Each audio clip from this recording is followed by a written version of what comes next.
कभी मोम बनकर पिघल गया, कभी गिरते गिरते संभल गया। कभी मोम बनकर पिघल गया, कभी गिरते गिरते संभल गया। वो बन के लम्हा गुरेज का मेरे पास से यूं निकल गया। उसे रोकता भी तो किस तरह कि वो शख्स इतना अजीब था। कभी तड़प उठा मेरी आह से, कभी अश्क से ना पिघल सका। सरे राह मिला वो अगर कभी, तो नजर चुरा के गुजर गया।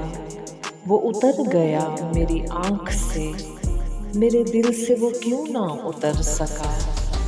वो चला गया जहां छोड़ के, मैं वहां से फिर ना पलट सका। वो संभल गया मगर आज तक मैं बिखर के फिर ना सिमट सका।